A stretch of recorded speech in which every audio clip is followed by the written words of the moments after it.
A Gospel of Barnabas, edited and translated from the Italian manuscript in the Imperial Library at Vienna by Lonsdale and Laura Ragg.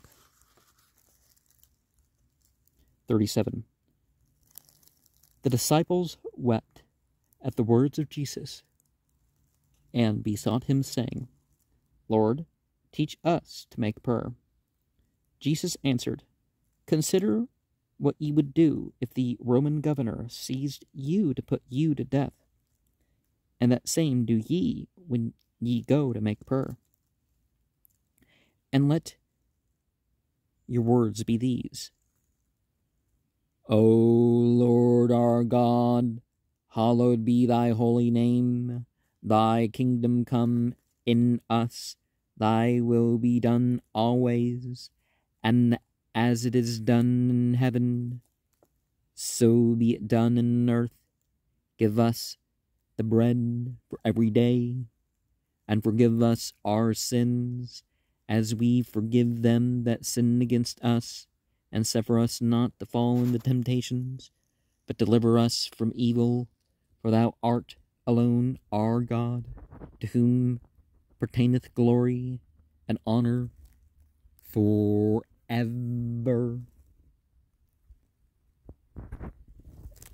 And, well, each nation has its form of prayer, right?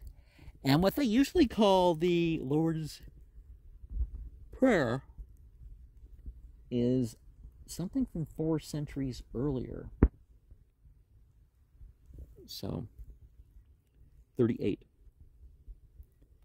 Then answered John, Master, let us wash ourselves, as God commanded by Moses. Jesus said, Think ye that I am come to destroy the law and the prophets? Verily I say unto you, as God liveth, I am not come to destroy it, but rather to observe it. For every prophet hath observed the law of God, and all that God by the other prophets hath spoken. As God liveth, in whose presence my soul standeth, no one that breaketh one least precept can be pleasing to God, but shall be least in the kingdom of God, for he shall have no part there. Moreover, I say unto you, that one syllable of the law of God cannot be broken without the gravest sin. But I do you to wit that it is necessary to observe that which God saith by Isaiah the prophet, with these words, Wash you and be clean. Take away your thoughts from mine eyes. Verily I say unto you, that all the water of the sea will not wash him who with his heart loveth iniquities. And furthermore I say unto you, that no one will make prayer pleasing to God if he be not washed, but will burden his soul with sin, like to idolatry. Believe me, in sooth, that if man should make prayer to God as is fitting, he would obtain all that he should ask. Remember Moses, the servant of God, who with his prayer scourged Egypt, opened the Red Sea, and there drowned Pharaoh and his host.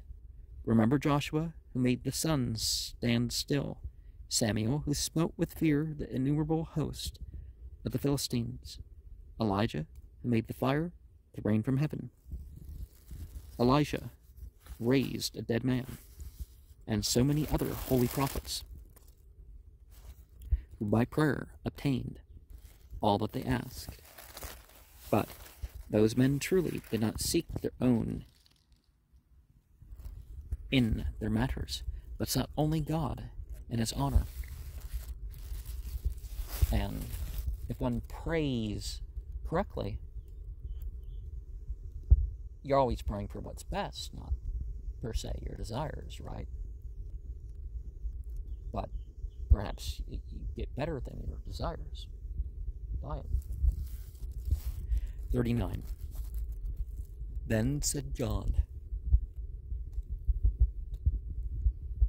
Well hast thou spoken, O Master.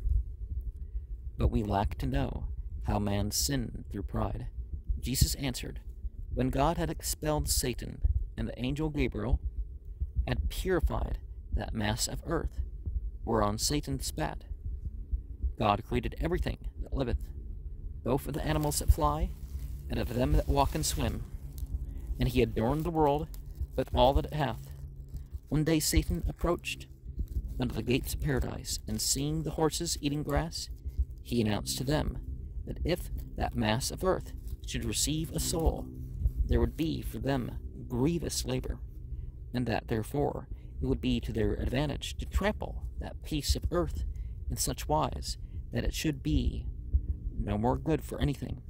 The horses aroused themselves, and impetuously set themselves to run over that piece of earth which lay among lilies and roses, whereupon God gave spirit to that unclean portion of earth, upon which lay the spittle of Satan, which Gabriel had taken up from the mass, and raised up the dog, who, barking, filled the horses with fear, and they fled. Then God gave his soul to man, while all the holy angels sang, Blessed be thy holy name, O God, our Lord. Adam, having sprung up upon his feet, saw in the air a writing that shone like the sun, which said, There is only one God, and Muhammad is the messenger of God. Now, that would be ameth, or not ameth, some word that could be that could mean truth, or something like that, trustworthy. Muhammad is the messenger of God. Whereupon Adam opened his mouth and said, I thank thee, O Lord, my God, that thou hast deigned to create me. But tell me, I pray thee, what meaneth the message of these words? Muhammad is messenger of God. Have there been other men before me? Then said God, Be thou welcome, O my servant Adam. I tell thee that thou art the first man whom I have created, and he whom thou hast seen mentioned is thy son, who shall come into the world many years hence, and shall be my messenger, for whom I have created all things, and who shall give light to the world when he shall come, whose soul was set in a celestial splendor 60,000 years before I made anything. Adam besought God, saying, Lord, grant me this writing upon the nails of the fingers of my hands. Then God gave to the first man upon his thumbs that writing. Upon the thumbnail of his right hand it said, There's only one God. La ilaha illallah would be the Arabic. And upon the thumbnail of the left it said, Muhammad is messenger of God.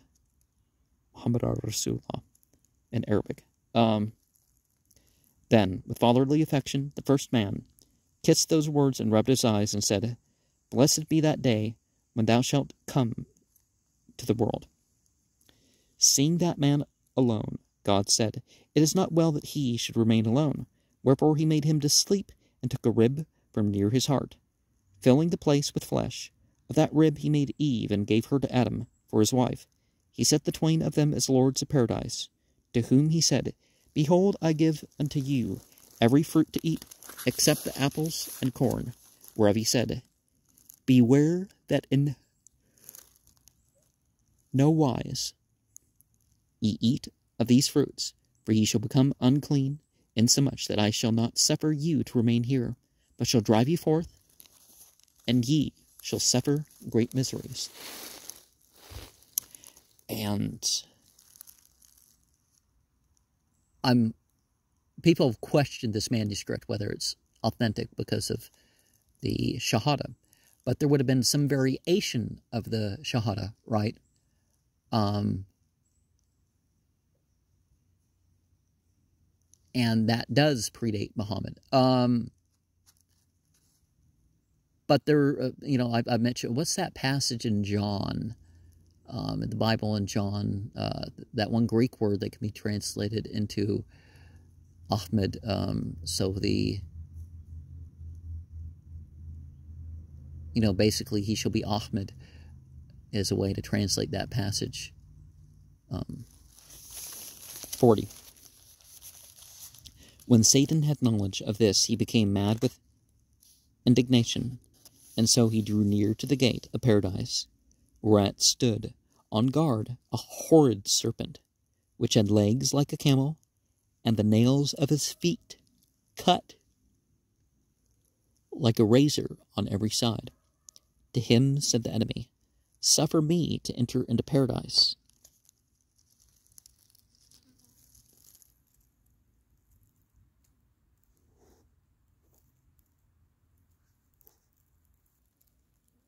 The serpent answered, And how shall I suffer thee to enter, God having commanded me to drive thee out? Satan answered, Thou seest how much God loveth thee, since he hath set thee outside of paradise to keep guard over a lump of clay, which is man. Wherefore, if thou bring me into paradise, I will make thee so terrible that every one shall flee thee. And so at thy pleasure thou shalt go and stay. Then said the serpent, And how shall I set thee within? Said Satan, Thou art great, therefore open thy mouth, and I will enter into thy belly. And so upon entering into paradise shalt place me near those 2 lumps of clay that are newly walking upon the earth. Then the serpent did so, and placed Satan near to Eve, for Adam, her husband, was sleeping. Satan presented himself before the woman like a beauteous angel, and said to her, Wherefore eat ye not of those apples and of corn? Corn is in grain. Eve answered, Our God hath said to us, that eating thereof we shall be unclean, and therefore he will drive us from paradise. Satan answered, He saith not the truth. Thou must know that God is wicked and envious. Therefore he brooketh no equals, but keeping every one for a slave. And so he hath thus spoken unto you, in order that ye may not become equal to him. But if thou and thy companion do according to my counsel, ye shall eat of those fruits, even as of the others. And ye shall not remain subject to others, but like God ye shall know good and evil. And ye shall do that which ye please, because ye shall be equal to God. Then Eve took and ate of those fruits. And when her husband awoke, she told all that Satan had said, and took of them his wife offering them, and did eat. Whereupon, as the food was going down, he remembered the words of God. Therefore, wishing to stop the food, he put his hand into his throat, where every man has the mark. Well, we certainly see how some of these things became the evil magic to come, right? Is referenced by it. Oh, you spit on this dirt and do this thing here, and you hide this and this, and yeah. 41. Then both of them knew that they were naked. Wherefore, being ashamed, they took fig leaves and made a clothing for their secret parts. When midday was past, behold, God appeared to them, and called Adam, saying, Adam, where art thou? He answered, Lord, I did hide myself from thy presence, because I and my wife are naked, and so we are ashamed to present ourselves before thee. Then said God, And who hath robbed you of your innocence, unless ye have eaten the fruit by reason of which ye are unclean, and will not be able to abide longer in paradise? Adam answered, O Lord, the wife whom thou hast given me besought me to eat, and so I have eaten thereof. Then said God to the woman, Wherefore gavest thou such food to thy husband? Eve answered, Satan deceived me, and so I did eat. And how did that reprobate enter in hither? Said God. Eve answered, A serpent that standeth at the northern gate brought him near to me. Then said God to Adam, Because thou hast hearkened to the voice of thy wife, and hast eaten the fruit, cursed be the earth in thy works. It shall bring forth for thee brambles and thorns, and in the sweat of thy face shalt thou eat bread.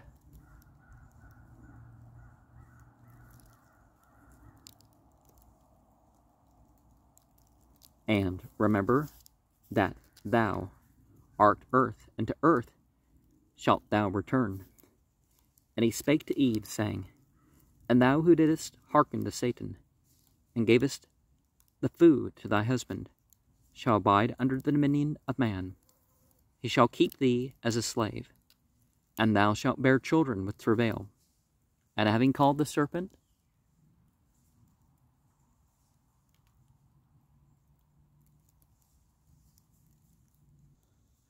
God called the angel Michael, him who holdeth the sword of God, and said, First drive forth from paradise this wicked serpent, and when outside cut off his legs. For if he shall wish to walk, he must trail his body upon the earth. Afterwards God called Satan, who came laughing, and he said to him, Because thou, reprobate, hast deceived these, and hast made them to become unclean, I will that every uncleanness of them and of all their children whereof they shall truly be penitent and serve me, in going forth from their body shall enter through thy mouth, and so shalt thou be satiated with uncleanness. Satan then gave a horrible roar, and said, Since thou willest to make me ever worse, I yet will make me that which I shall be able. Then said God, Depart, cursed one, from my presence. Then Satan departed, whereupon God said to Adam and Eve, who were both weeping, Go ye forth from paradise, and do penance, and let not your hope fail. For I will send your Son in such wise that your seed shall lift the dominion of Satan from off the human race. For he who shall come, my messenger, in him will I give all things. God hid himself, and the angel Michael drove them forth from paradise. Whereupon Adam, turning him round, saw written above the gate, There's only one God, and Muhammad is messenger of God. Whereupon weeping he said, Make me pleasing to God, O my son, that thou come quickly and draw us out of mercy. And thus did Jesus send Satan and Adam through pride, the one despising man, the other by wishing to make himself equal with God. And one of the things that we encounter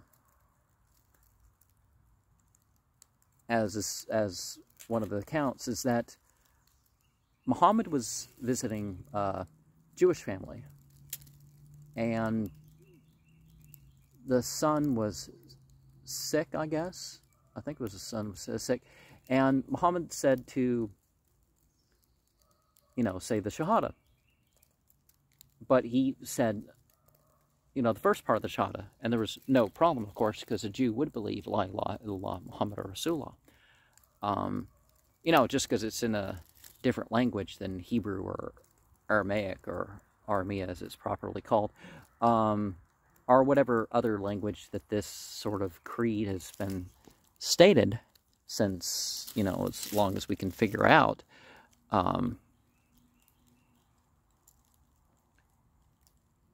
But the second part's, somebody more learned in it could figure it out. But it wasn't as clear to the layman as, we're already told to testify that Muhammad is God's messenger. Well, it wasn't that simple, but, 42. Then the disciples wept after this discourse, and Jesus was weeping, when they saw many who came to find him. For the chiefs of the priests took counsel among themselves to catch him in his talk. Wherefore they sent the Levites and some of the scribes to question him, saying, Who art thou? Jesus confessed and said the truth. I am not the Messiah. They said, Art thou Elijah or Jeremiah or any of the ancient prophets? Jesus said, No. Then said they, Who art thou? Say in order that we may give testimony to those who sent us. Then said Jesus, I am a voice that crieth through all Judea, and crieth, Prepare ye the way for the messenger of the Lord, even as it is written in Isaiah, right? They said, If thou be not the Messiah, nor Elijah, or any prophet, wherefore dost thou preach new doctrine, and make thyself of more account than the Messiah? Well, in the Bible, it was never one Messiah. I guess towards the end of the Pauline writings, maybe then you forget about the others. But Jesus answered, The miracles which God worketh by my hands show that I speak that which God willeth, nor indeed do I make myself to be accounted as him of whom ye speak, for I am not worthy to unloose the ties of the hosen, or the latchets of the shoes of the messenger of God, whom ye call Messiah, who was made before me, and shall come after me, and shall bring the words of truth, so that his faith shall have no end. So see, it wasn't that he wasn't saying that he was a Messiah or a prophet. He's saying that Messiah, that prophet, we find this also in the Bible too. The Levites and scribes departed in confusion, and recounted all to the chiefs and priests, who said, He hath the devil on his back, who recounteth all to him. Then said Jesus to his disciples, Verily I say unto you, that the chiefs and elders of our people seek occasion against me. Then said Peter, Therefore go not thou any more into Jerusalem.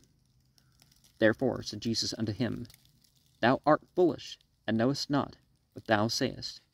For it is necessary that I should suffer many persecutions, because so hath suffered all the prophets and holy ones of God. But fear not, for there be that are with us, and that there be that are against us. And having said this, Jesus departed, and went to the Mount Tabor, and there ascended with him Peter and James and John his brother, with him who writeth this. Whereupon there shone a great light above him, and his garments became white like snow, and his face glistened as the sun. And lo, there came to Moses and Elijah, speaking with Jesus concerning all that needs must come upon our race and upon the holy city. Peter spake, saying, Lord, it is good to be here. Therefore, if thou wilt, we will make here 3 tabernacles, one for thee, and one for Moses, and the other for Elijah. And while he spake, they were covered with a white cloud. And they heard a voice saying, Behold my servant, in whom I am well pleased. Hear ye him. The disciples were filled with fear, and fell with their faces upon the earth as dead. Jesus went down and raised up his disciples, saying, Fear not, for God loveth you, and hath done this, in order that ye may believe on my words.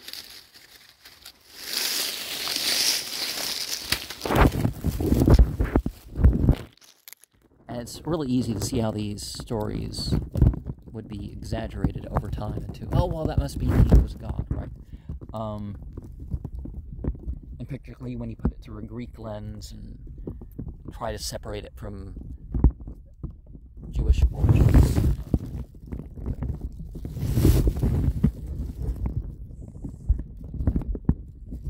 43. Jesus went down to the 8 disciples who were awaiting him below, and the 4 narrated to the 8 all that they had seen. And so there departed that day from their heart all doubt of Jesus, save from Judas Iscariot, who believed not. Jesus seated himself at the foot of the mountain, and they ate of the wild fruits, because they had not bread. Then said Andrew, Thou hast told us many things of the Messiah. Therefore, of thy kindness, tell us clearly all, and in like manner other disciples besought him. Accordingly Jesus said, Everyone that worketh, worketh for an end, in which he findeth satisfaction. Wherefore I say unto you that God, verily, because he is perfect, hath not need of satisfaction, seeing that he hath satisfaction himself, and so willing to work, he created before all things the soul of his messenger, for whom he determined to create the whole, in order that the creature should find joy and blessedness in God, whence his messenger should take delight in all his creatures, which he hath appointed to be his slaves. And wherefore is this so? Save because thus he hath willed. Verily I say unto you, that every prophet, when he is come, hath borne of one nation only the mark of the mercy of God. And so their words were not extended save to that people to which they were sent. But the messenger of God, when he shall come, God shall give to him, as it were, the seal of his hand, insomuch that he shall carry salvation and mercy to all the nations of the world, and shall receive his doctrine. He shall come with power upon the ungodly, and shall destroy idolatry, insomuch that he shall make Satan confounded. For so promised God to Abraham, saying, Behold, in thy seed I will bless all the tribes of the earth, and as thou hast broken in pieces the idols, O Abraham, even so shall thy seed do. Abraham answered, O master, tell us in whom this promise was made. For the Jews say, in Isaac, and the Ishmaelites say, in Ishmael. Jesus answered, David, whose son was he, and of what lineage? James answered, of Isaac, for Isaac was the father of Jacob, and Jacob was the father of Judah, of whose lineage is David. Then said Jesus, and the messenger of God, when he shall come, of what lineage will he be? The disciples answered, of David. Whereupon Jesus said, Ye deceive yourselves, for David in spirit calleth him Lord, saying thus, God said to my Lord, Sit thou on my right hand, until I make thine enemies thy footstool. God shall send forth thy rod, which shall have lordship in the midst of thine enemies. If the messenger of God, whom ye call Messiah, were the son of David, how should David call him Lord? Believe me, for verily I say to you, that the promise was made in Ishmael, not in Isaac. Well, we see twisting with that in the Bible, right? That wasn't the 14-year-old. Then the 14-year-old's made to be a baby. What's that about?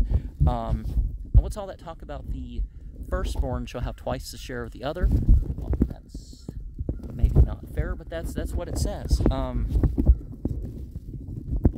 the firstborn of my mother's children, by the way. 44. Thereupon said the disciples, O Master, is it thus written in the book of Moses, that in Isaac was the promise made? Jesus answered with a groan, It is so written, but Moses wrote it not, nor Joshua, but rather our rabbins who fear not God. Verily I say unto you, that if ye consider the words of the angel Gabriel, ye shall discover the malice of our scribes and doctors. For the angel said, Abraham, all the world shall know how God loveth thee, and how shall the world know the love that thou bearest to God? Or surely it is necessary that thou do something for the love of God. Abraham answered, Behold, the servant of God, ready to do all that which God shall will. Then spake God, saying to Abraham, Take thy son, thy firstborn Ishmael, and come up the mountain to sacrifice him. How is Isaac firstborn? If when Isaac was born, Ishmael was 7 years old. Then said the disciples, Clear is the deception of our doctors. Therefore tell us thou the truth, because we know that thou art sent from God. Then answered Jesus, Verily I say unto you, that Satan ever seeketh to annul the laws of God, and therefore he with his followers, hypocrites and evildoers, the former with false doctrine, the latter with lewd living, today have contaminated almost all things, so that scarcely is the truth found. Woe to the hypocrites! For the praises of this world shall turn for them into insults and torments in hell. I, therefore, say unto you that the messenger of God is a splendor that shall give gladness to nearly all that God hath made. For he is adorned with the spirit of understanding and of counsel, the spirit of wisdom and might, the spirit of fear and love, the spirit of prudence and temperance. He is adorned with the spirit of charity and mercy, the spirit of justice and piety, the spirit of gentleness and patience, which he hath received from God 3 times more than he hath given to all his creatures. O blessed time, when he shall come to the world. Believe me, that I have seen him, and have done him reverence, even as every prophet hath seen him, seeing that of his Spirit God giveth to them prophecy. And when I saw him, my soul was filled with consolation, saying, O Muhammad, God be with thee, and may he make me worthy to untie thy shoe latchet. For obtaining this, I shall be a greater prophet and holy one of God. And having said this, Jesus rendered his thanks to God. Now, if it's all connected, that's what we see. As I said,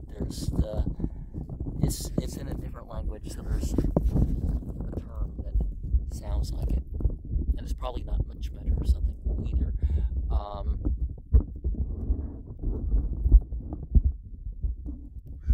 But it was very clear. It should be very clear. Why does God send prophets? Would God send prophets just to say, oh, well, there's this book over here, follow this? Well, then they would have the book. Now, if people corrupted the book, added and subtracted, twisted parts in between, yeah, prophet after prophet be had. Now, it wasn't only that. Sometimes it was just, fragmenting, and people didn't understand the language of this prophet and that sort of stuff. But 45. Then came the angel Gabriel, Jesus, and spake to him in such wise that he also heard his voice, which said, Arise and go unto Jerusalem. Accordingly, Jesus departed and went to Jerusalem. And on the Sabbath day he entered into the temple and began to teach the people. Whereupon the people ran together to the temple with the high priest and priests, who drew nigh to Jesus, saying, O Master, it hath been said to us, Thou sayest evil of us. Therefore beware lest some evil befall thee. Jesus answered, Verily I say unto you, that I speak evil of the hypocrites. Therefore, if ye be hypocrites, I speak against you. They answered, Who is a hypocrite? Tell us plainly. Said Jesus, Verily I say to you, that he who doth a good thing, in order that men may see him, even he is a hypocrite. Forasmuch as his work penetrateth not the heart, which men cannot see, and so leaveth therein every unclean thought, and every filthy lust. Know ye who is a hypocrite, and who with his tongue serveth God, but with his heart serveth men. O wretched man, for dying he loseth all his reward. For on this matter saith the prophet David, Put not your confidence in princes, nor in the children of men, in whom is no salvation. For at death their thoughts perish. Nay, before death they find themselves deprived of reward. For man is, as said Job, the prophet of God, unstable, so that he never continueth in one stay. So that if today he praiseth thee, tomorrow he will abuse thee. And if today he willeth to reward thee, tomorrow he will be fain to despoil thee. Woe then to the hypocrites, because their reward is vain. As God liveth, in whose presence I stand, the hypocrite is a robber, and committeth sacrilege, inasmuch as he maketh use of the law to appear good, and thieveth the honor of God, to whom alone pertaineth praise and honor forever.